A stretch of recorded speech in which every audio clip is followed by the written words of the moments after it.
Baik,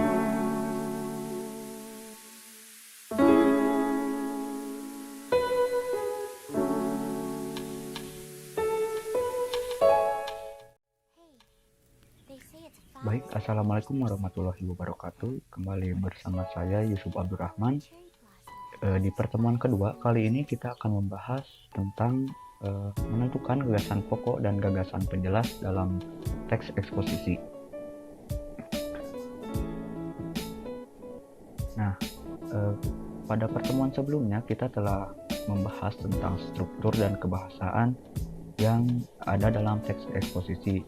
Jadi diharapkan kepada semua siswa dapat mengetahui struktur teks eksposisi itu apa saja dan kebahasaan yang terdapat dalam teks eksposisi itu apa saja gitu. Langsung saja ke materi ya. Kemarin kita telah mengetahui bahwa dalam struktur teks eksposisi terdapat bagian tesis, argumentasi, dan penegasan ulang. Nah, biasanya dalam setiap paragraf terdapat satu gagasan pokok yang juga dikenal sebagai ide pokok. Nah, ide pokok itulah yang akan menjadi kerangka pengembang sebuah paragraf. Biasanya dalam membuat teks eksposisi, kita itu sebelumnya membuat rangkaian gagasan pokok. Nah, selanjutnya kita membahas tentang gagasan penjelas. Gagasan penjelas adalah kalimat-kalimat yang terdapat pada sebuah paragraf yang menunjang gagasan pokok dan juga menjadi pengembang dari gagasan pokok agar membantu pendengar atau pembaca lebih memahami teks eksposisi yang kita buat. Nah, jadi pada setiap paragraf tentunya akan terdapat satu gagasan pokok dan dijelaskan kembali oleh beberapa kalimat dalam gagasan penjelas. Dapat kita cermati dalam salah satu contoh paragraf berikut. Bencana kabut asap merupakan bencana yang memilukan. Sudah sebulan ini, sebagian negeri berselimut asap putih. Langit Sumatera dan langit Kalimantan tak lagi tampak putih. Seperti dikatakan Zulkifli Hasan, mantan Menteri Kehutanan, di beberapa media bahwa untuk menghentikan kebakaran lahan dan hutan yang menimbulkan banyak asap memang tidak mudah. Nah, dalam paragraf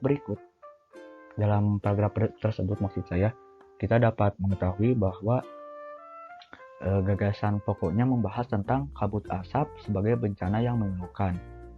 Nah, setelah kita mengetahui gagasan pokok, kita mengembangkannya dalam gagasan penjelas.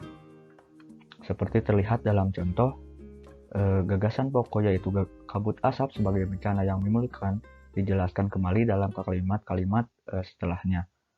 Seperti dalam kalimat, sudah sebulan ini sebagian negeri berselimut asap putih. Langit Sumatera dan langit Kalimantan tak lagi tampak biru. Juga sebagaimana dikatakan Zulkifli Hasan, mantan Menteri Kehutanan, di beberapa media bahwa untuk menghentikan kebakaran lahan dan hutan yang menimbulkan banyak asap memang tidak mudah.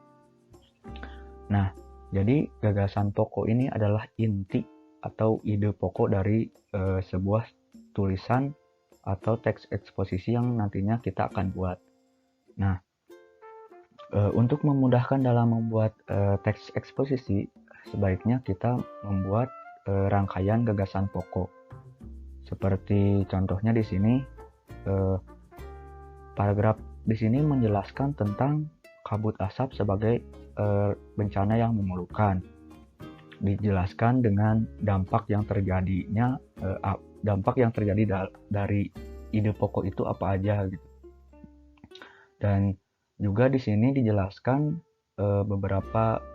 satu pendapat oleh Zulkifli Hasan mengenai ide pokok tersebut. Nah, untuk membantu dalam memahami penjelasan yang saya berikan, kalian dapat membuka Google Classroom dan membaca modul yang telah saya bagikan. Dan sekian penjelasan dari saya, semoga membantu dalam pembelajaran kalian. Mohon maaf bila banyak kesalahan dan jangan lupa kerjakan tugasnya.